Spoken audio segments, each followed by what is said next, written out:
Coucou tout le monde, c'est Murgen. Écoutez, je vous retrouve aujourd'hui pour la revue du Barbieri Tarot. Je suis un petit peu enrhumée, c'est pour ça que j'ai la voix cassée. Avant de commencer cette revue, je voudrais remercier tous mes abonnés parce qu'on a dépassé la barre des 100. On est 130 je crois. Donc ça me touche beaucoup que vous suiviez, etc. Et j'espère que vous continuerez à apprécier mes vidéos.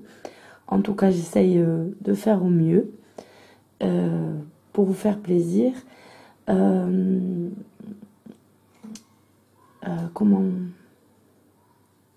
Enfin, ça me touche beaucoup, quoi. D'avoir des abonnés qui grimpent, etc. C'est plaisant, c'est motivant. Je vois aussi que parce qu'il est difficile parfois de trouver assez de temps et de calme, etc. pour faire ces vidéos-là. Et donc du coup, ça me motive à toujours garder une petite place pour vous. Donc pour le Barbieri Tarot, donc il existe déjà pas mal de revues sur YouTube. C'est un tarot édité chez l'Oscaro ABO, qui a été édité, je crois, en 2015, si je dis pas de bêtises. Il a été édité en 2015, donc il a un peu moins d'1 an, je pense. Et donc, c'est un tarot assez joli et dont le prix a baissé très très rapidement, je trouve, puisque à sa sortie, il était aux alentours de 28, si je ne me trompe pas, et que maintenant, on le trouve facilement dans les 12 €. Donc, voilà pour la boîte habituelle chez l'Oscarabeo, hein. Une boîte à carton toute simple, très fragile, vous voyez, déjà. Et donc, qui est édité en 5 langues. Donc, on a anglais, espagnol, italien, français et allemand. Et il est fait à Turin, en Italie. Donc,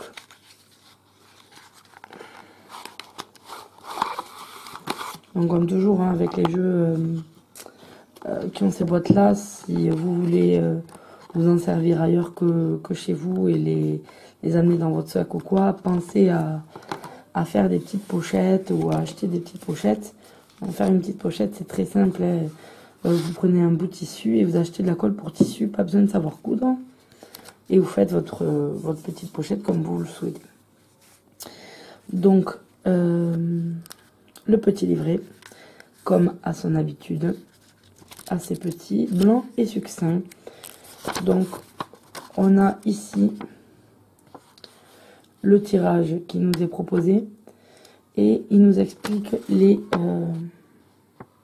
symboles en fait qui vont désigner le valet, le cavalier, la reine et le roi. Donc, on va aller de suite à la page, aux pages françaises. Donc, on est ici. On a une petite intro sur le tarot Barbieri, pardon. Je pense que certaines cartes n'ont pas forcément été créées pour entrer dans un tarot. Donc, c'est plutôt des images collectées pour nous offrir ce tarot-là. On a donc l'explication du tirage qui s'appelle la méthode du miroir et du guide. Donc, c'est pour recevoir des conseils sur la situation dans laquelle on se trouve. Donc, la carte 1 montrera comment nous sommes dans cette situation. La carte 2, l'aspect de ma personne qui peut être améliorée. La 2A, donne-moi des conseils pour m'améliorer. La 3, montre-moi l'aspect de ma personne qui peut être mis en relief. La 3A, les conseils pour mettre en relief la personnalité. Et la 4, le résultat probable de la situation si je suis les conseils. Donc ensuite, on a les arcanes majeurs, ici, avec non pas des mots-clés, mais des phrases. Donc par exemple, le fou, le voyage commence à l'enseigne du désir, ironie du sort, la vie n'est qu'un parcours qui vous prépare à affronter la mort et toutes les pièces de votre mosaïque personnelle ne se mettront à leur place qu'à ce moment-là. C'est assez défaitiste pour une carte de fou. Et donc ensuite, on passe aux arcanes mineurs. Donc on a les coupes, etc. Donc ça va être sur la suite et c'est toujours des phrases, pas de mots-clés. Voilà. J'aime pas trop quand l'Oscarabeo ne met pas des mots-clés pour aider dans les tirages, parce que justement, comme dans le petit paragraphe pour le fou que je vous ai lu, je trouve que ça donne simplement une optique, une façon de voir, un seul avis, un seul sens plus ou moins aux cartes. C'est pas assez... ça montre pas assez la facette de la carte qu'on vient de tirer, donc je trouve c'est assez réducteur. Pour ce qui est du tarot en lui-même, donc on a deux cartes. La carte, on va dire, de présentation du tarot. Et ensuite,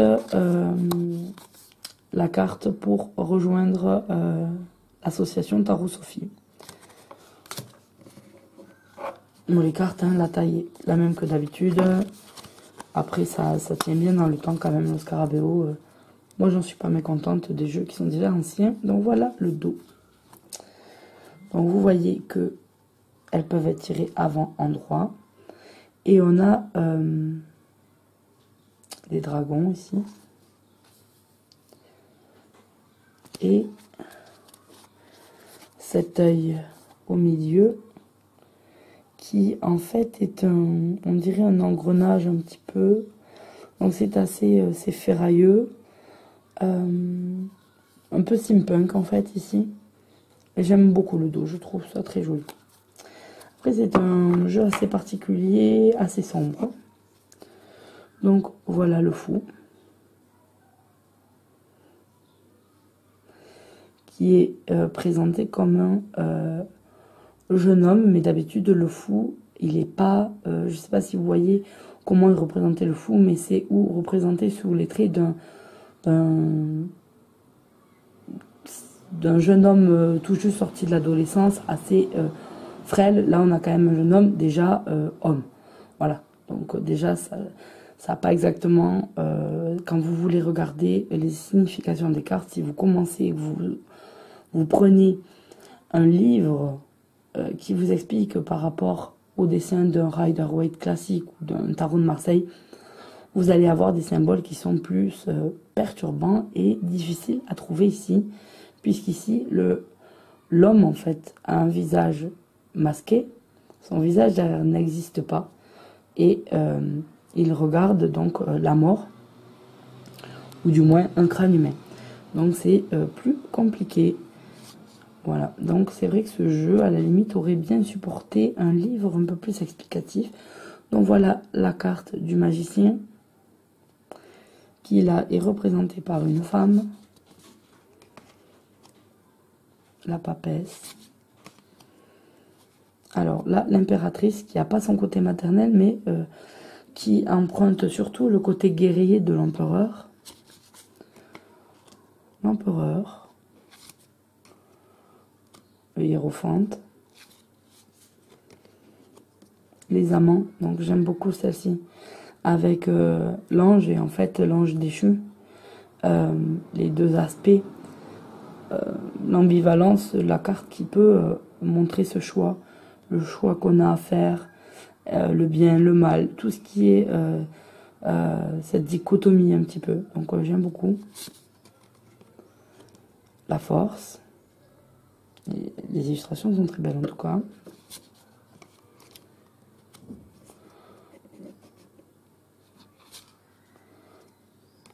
Vous avez vu l'ermite? Comme elle est jolie. Après c'est assez sombre, mais ce sont vraiment de belles illustrations. Voilà, la roue ne me parle pas vraiment.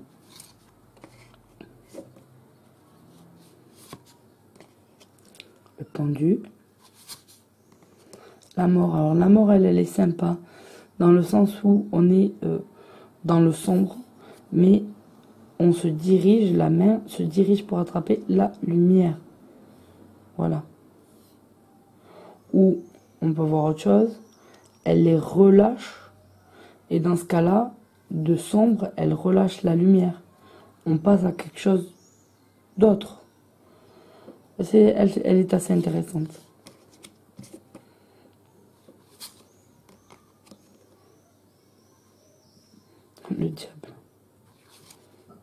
La tour est très belle. Foudroyée.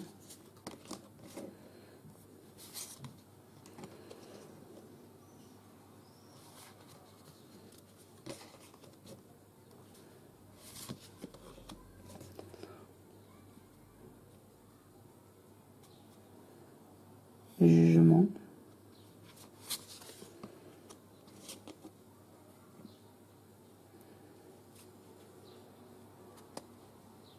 Alors c'est assez particulier, hein, vraiment comme illustration. Et c'est vrai que chaque carte pourrait à la limite demander pas mal de réflexion dessus. Donc là, on attaque les coupes.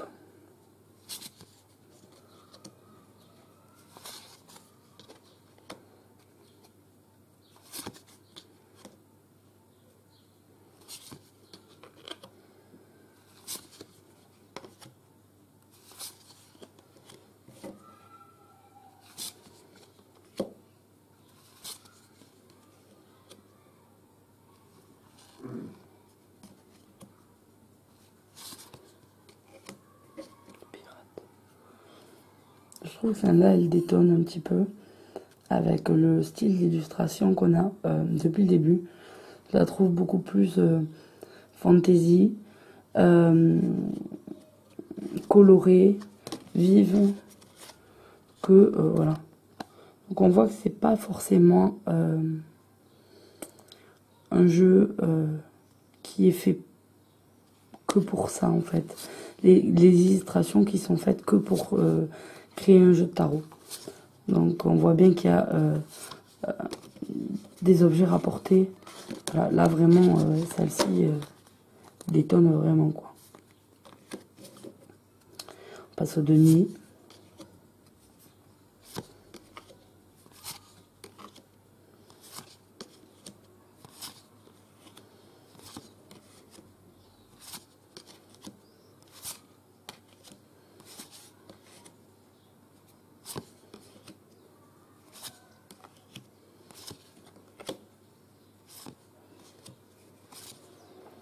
Au bâton.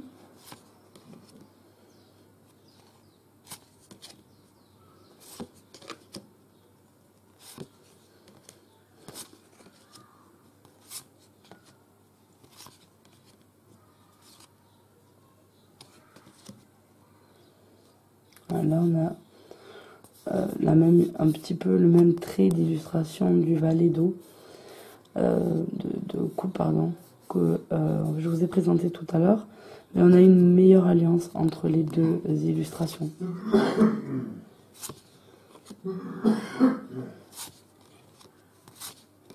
On est tous enrhumés chez moi, je sais pas si vous venez d'entendre mon mari tousser. Les épées.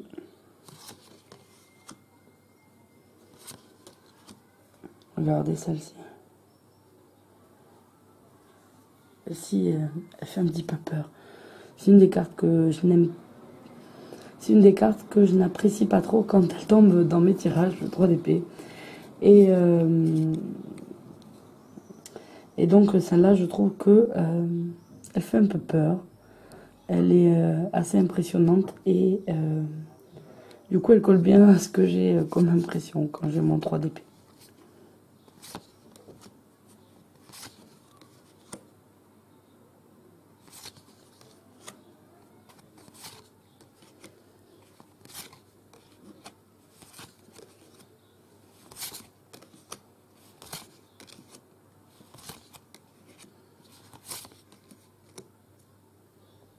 Et voilà. Donc du coup, pour ce jeu, on est dans un côté assez sombre, etc. Et je trouve qu'il peut coller à un garçon. C'est vrai qu'il y a beaucoup de jeux qui sont faits en illustration difficile, je pense, pour qui n'ont pas trop de côté masculin.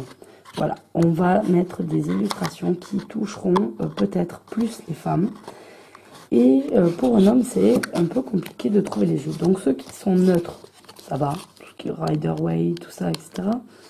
Mais c'est vrai qu'on a souvent un petit aspect coloré, peut-être un peu plus romantique ou plus féminin en tout cas, dans les jeux, les oracles. Et c'est parfois un peu compliqué, je pense, pour les hommes à s'identifier à d'autres jeux. Je pense que les femmes, on a une palette de jeux proposés, de tarot et d'oracle, beaucoup plus large que celles qui vont attirer les hommes qui, voilà, je me verrai, enfin, certains, par exemple le Crystal Vision, et je ne verrai pas forcément un homme s'en servir comme les femmes s'en serviront, parce que voilà, c'est rose, mauve, et puis il y a des fleurs, et voilà. Donc c'est vrai que ça fait partie des jeux qui sont sortis et qui peuvent intéresser ces messieurs au niveau du tarot. Donc voilà, je vous dis à bientôt pour une nouvelle vidéo. Bye bye.